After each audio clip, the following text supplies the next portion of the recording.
दोस्तों स्वागत है आपका हमारे चैनल NCERT सॉल्यूशन 99 में। दोस्तों आज के इस वीडियो में हम कवर करेंगे दोस्तों सामान्य ज्ञान के महत्वपूर्ण प्रश्न। दोस्तों ये प्रश्न जो आपकी आगामी परीक्षाएं दोस्तों, आप चाहे MPSI, MP पुलिस और दोस्तों रेलवे, SSC, बैंक से संबंधित परीक्षाओं की तैयारी कर रहे हैं दोस्तों आप, तो उसके लिए दोस्तों ये प्रैक्टिस सेट बहुत ही रामबाण साबित होगा।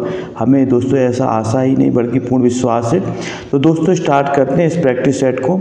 आप पेन कॉपी लेकर बैठें और दोस्तों हमें कमेंट सेक्शन में बताएं कि आपने कितने प्रश्नों को हल किया है। दोस्तों पहला प्रश्न देखते हैं क्या पूछा गया। दोस्तों पहला प्रश्न पूछा गया चंबल नदी का उद्गम कहाँ से होता है। दोस्तों बहुत ही महत्वपूर्ण प्रश्न है, मध्य प्रदेश सामान्य ज्ञान से संबंधित प्रश्न है दोस्तों, ये MP GK का प्रश्न है। तो पूछा गया दोस्तों मध्य प्रदेश चंबल नदी का उद्गम स्थल कहाँ है। चंबल नदी कहाँ से निकलती है, भिंड, रतलाम, महू और उज्जैन। तो दोस्तों इसका राइट आंसर दोस्तों महू। चंबल नदी का दोस्तों उद्गम महू डिस्ट्रिक्ट से होता है और दोस्तों महू जो है नीमच जिले के अंतर्गत आता है। इसके बाद दोस्तों प्रश्न के बाद दूसरा पूछा गया मध्य प्रदेश में राष्ट्रीय बैंक नोट प्रेस कहाँ है। दोस्तों पूछा गया मध्य प्रदेश में राष्ट्रीय बैंक नोट प्रेस कहाँ है। जबलपुर, देवास, ग्वालियर और नेपानगर। तो दोस्तों मध्य प्रदेश में जो राष्ट्रीय बैंक नोट प्रेस है दोस्तों देवास में स्थित है। इसके बाद दोस्तों प्रश्न क्रमांक तीसरा देखते हैं हिंडोला महल कहाँ है। दोस्तों प्रश्न क्रमांक तीसरा पूछा गया हिंडोला महल। तो दोस्तों इसके चार दोस्तों आप हमारे चैनल से पहली बार जुड़े हैं दोस्तों, तो प्लीज़ हमारे चैनल को दोस्तों सब्सक्राइब कर दें, लाइक कर दें और दोस्तों ये प्रश्नोत्तरी को अपने दोस्तों के साथ शेयर करें ताकि वो भी दोस्तों इस प्रश्नोत्तरी का लाभ ले सकें। तो दोस्तों प्रश्न क्रमांक तीसरा पूछा गया हिंडोला महल कहाँ है। दोस्तों चार ऑप्शन दिए दोस्तों, ओरछा, मांडू, ग्वालियर और चंदेरी। तो दोस्तों इसका जो राइट आंसर है वो दोस्तों है मांडू। हिंडोला महल दोस्तों मांडू में स्थित है। इसका राइट आंसर दोस्तों बी है। पृष्ठ क्रमांक दोस्तों चौथा पूछते हैं निम्नलिखित में से किसने व्युपगमन का सिद्धांत पेश किया जिसके द्वारा प्राकृतिक उत्तराधिकारी की अनुपस्थिति में भारतीय राज्यों के आधिपत्य का व्युपगमन ब्रिटिश को होना था। दोस्तों बताना है कि किसने जो है व्युपगमन सिद्धांत को पेश किया।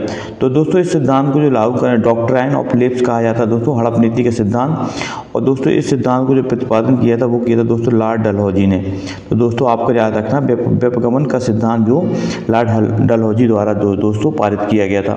पृष्ठ के बाद दोस्तों पांचवा देखते हैं लोकसभा सभापति को उसके कार्यालय से निष्कासित किया जा सकता है। दोस्तों बताना किस परिस्थिति में लोकसभा सभापति को उसके कार्यालय से निष्कासित किया जाता है। चार ऑप्शन दिए दोस्तों, उस सदन के सभी सदस्यों के बहुसंख्यक सदस्यों द्वारा प्रस्ताव पारित करके, राष्ट्रपति के आदेश द्वारा, सदन के कुल सदस्यों के कम से कम 2/3 सदस्यों द्वारा प्रस्ताव पारित करके, और चौथा दिया ऑप्शन दिया सत्तारूढ़ दल द्वारा अविश्वास प्रस्ताव पारित करके। तो दोस्तों इसका जो राइट आंसर है दोस्तों वो है उस सदन के सभी सदस्यों के बहुसंख्यक सदस्यों द्वारा प्रस्ताव को पारित करके। इसका राइट आंसर दोस्तों ए है। प्रश्न के बाद दोस्तों छठवां देखते हैं निम्नलिखित में कौन सा एक सार्क का सदस्य नहीं है। दोस्तों सार्क का जो पूरा नाम है दक्षिण एशियाई क्षेत्रीय सहयोग संगठन, ये दोस्तों सार्क का पूरा नाम है। तो दोस्तों बताना कौन सा सार्क का सदस्य नहीं है। भूटान, बांग्लादेश, मॉरिशस और मालदीव।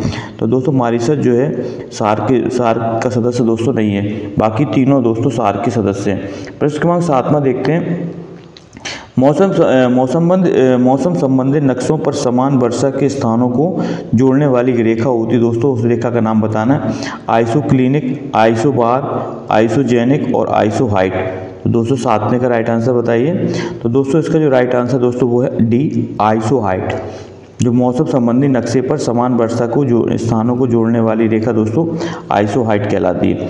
इसके बाद दोस्तों प्रश्न 8वां देखते हैं निम्नलिखित में से भारतीय संविधान का बताना दोस्तों कौन सा अनुच्छेद है बच्चों की शिक्षा के लिए अवसर प्रदान करने की जिम्मेदारी उनके अभिभावकों पर डालता है। दोस्तों बताना है, तो इसका जो बताना जो है भारतीय संविधान का कौन सा अनुच्छेद, आर्टिकल की संख्या बतानी है।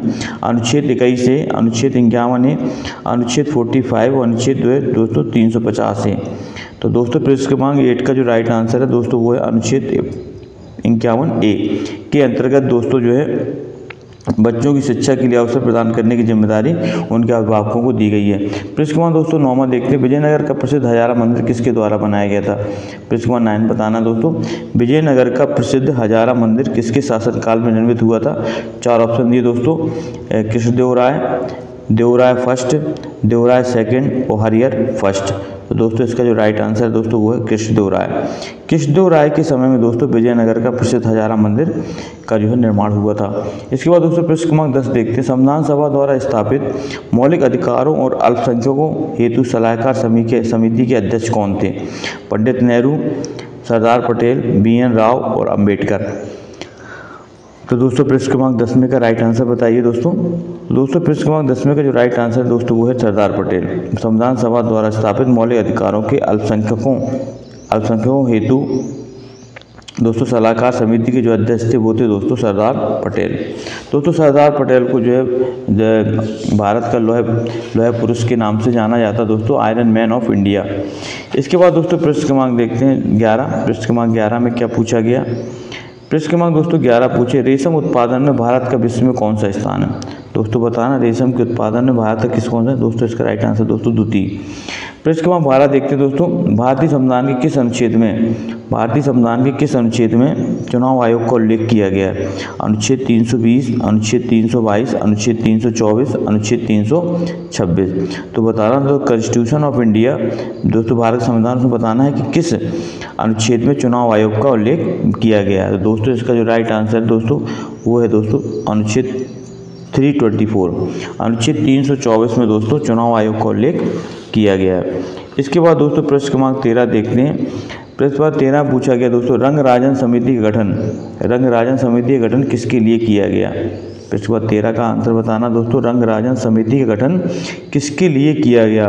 विनिवेश के कारण, बैंकिंग सुधार के लिए, कर सुधार के लिए या विदेश व्यापार के लिए? तो दोस्तों इसका जो राइट आंसर है वो दोस्तों विनिवेश।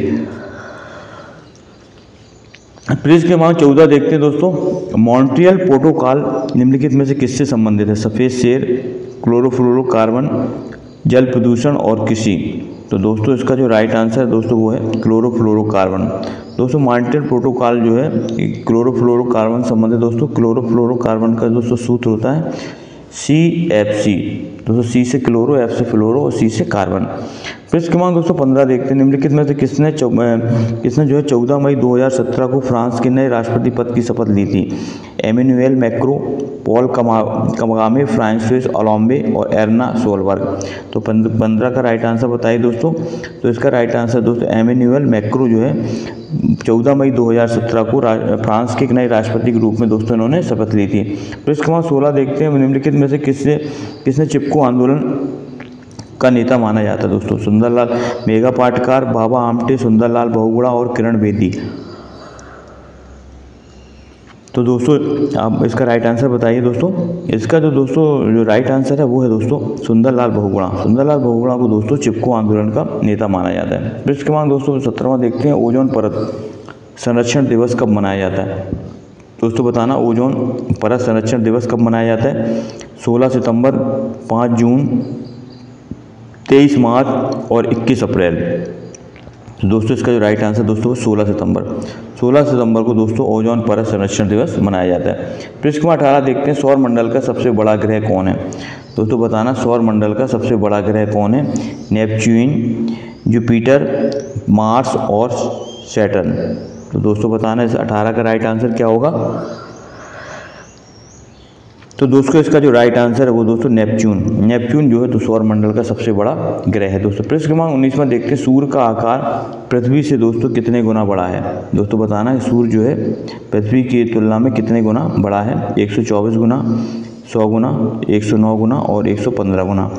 तो दोस्तों प्रश्न क्रमांक 19 का राइट आंसर दोस्तों वो है C, 109 गुना जो है दोस्तों सूर्य का आकार पृथ्वी से बड़ा है। हेलोफाइट अच्छी वृद्धि करते हैं। प्रश्न क्रमांक 20 से पूछा गया हेलोफाइट अच्छी वृद्धि करते हैं अम्लीय मृदा में, ठंडी मृदा में, कैल्शियम युक्त मृदा में और क्षारीय मिट्टी में। तो दोस्तों बताइए इसका राइट आंसर क्या है? तो दोस्तों जो है 20 का जो राइट आंसर है वो दोस्तों है क्षारीय मिट्टी में जो है हेलोफाइट अच्छी वृद्धि करते हैं। प्रश्न के बाद 21 में देखते हैं। निम्नलिखित में से कौन सी रचना संत तुलसीदास की नहीं है? गीतावली, कवितावली, विनय पत्रिका, साहित्य। दोस्तों गीतावली, कवितावली और विनय पत्रिका दोस्तों तीनों रचनाएं गोस्वामी तुलसीदास की हैं, जबकि साहित्य रत्न दोस्तों इनकी रचना नहीं है। प्रश्न क्रमांक 22 में देखते हैं। शिवाजी के शासन में विदेश मंत्री को क्या कहा जाता था? सुमंत, अमात्या, सर नौबत और सचिव। तो दोस्तों 22 का राइट आंसर बताइए। दोस्तों इसका जो राइट आंसर है वो है दोस्तों ए सुमंत। शिवाजी के शासनकाल में विदेश मंत्री को दोस्तों सुमंत कहा जाता है। पृष्ठ क्रमांक 23 देखते हैं, निम्नलिखित में से किस सिख गुरु ने खालसा पंथ की स्थापना की थी दोस्तों? गुरु गोविंद सिंह, तेग बहादुर सिंह, गुरु अर्जुन देव और गुरु नानक देव। तो दोस्तों 23 का जो राइट आंसर है दोस्तों वो है हमारा गुरु गोविंद सिंह ने। गुरु गोविंद सिंह ने दोस्तों खालसा पंथ की स्थापना की थी। ये बहुत ही महत्वपूर्ण क्वेश्चन दोस्तों। पृष्ठ क्रमांक 24 देखते हैं, निम्नलिखित किस मुगल सम्राट ने शिक्षा संबंधी सुधार किए थे? जहांगीर, शाहजहां, हुमायूं और अकबर। तो दोस्तों इसका जो राइट आंसर है दोस्तों वो है अकबर। अकबर ने दोस्तों शिक्षा संबंधी सुधार कार्य में ज़्यादा जो है इंटरेस्ट लिया था दोस्तों। इसका राइट आंसर दोस्तों डी है। इसके बाद दोस्तों पृष्ठ क्रमांक 25 देखते हैं। दोस्तों हम आपके लिए सामान्य ज्ञान, सामान्य विज्ञान और सामान्य हिंदी से दोस्तों प्रश्नोत्तरी लेकर आते हैं। आप हमारे साथ जुड़ें, हमारे चैनल को सब्सक्राइब करें और इन प्रश्नोत्तरी का दोस्तों आप जो है ज़्यादा से ज़्यादा लाभ लें और अपने मित्रों को भी दोस्तों शेयर कर दें। पृष्ठ क्रमांक दोस्तों 25 देखते हैं, 13वीं शताब्दी के तीसरे दशक में दिल्ली सल्तनत की एकमात्र महिला शासक कौन थी? दोस्तों अक्सर परीक्षाओं में पूछे जाना वाला प्रश्न है कि दिल्ली सल्तनत की एकमात्र महिला शासक कौन थी, अक्सर पूछा जाता दोस्तों। इसका राइट आंसर दोस्तों रजिया सुल्तान। 25 का राइट आंसर दोस्तों सी है, रजिया सुल्तान।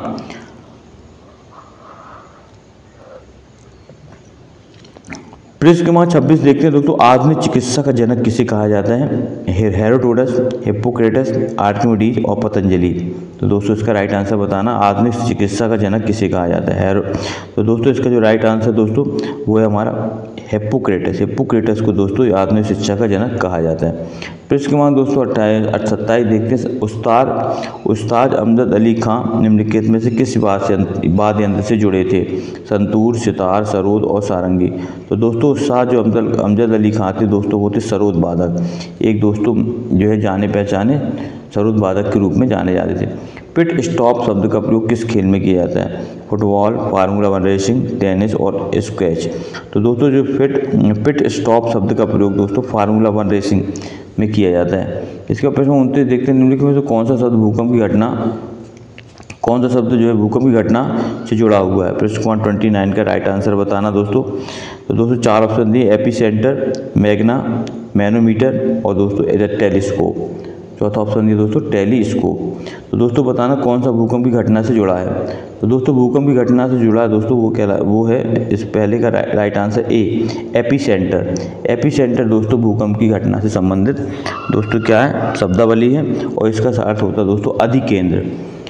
पृष्ठ क्रमांक 30 देखते हैं दोस्तों, बुद्ध के जीवन काल में निम्न में से कौन उनका शिष्य नहीं था? आनंद, सारिपुत्र, मोगलाना और अशोक। तो दोस्तों 30 का राइट आंसर बताइए दोस्तों। तो दोस्तों इसका जो राइट आंसर है दोस्तों वो है हमारा अशोक। अशोक जो है उनके शिष्य नहीं आते हैं दोस्तों, शिष्य के अंतर्गत नहीं आते हैं। पृष्ठ क्रमांक दोस्तों 31 देखते हैं, कांस फेस्टिवल का संबंध किससे है? फिल्म से, पत्रकारिता से, अर्थशास्त्र से और साहित्य से। तो दोस्तों कांस फेस्टिवल का संबंध दोस्तों फिल्म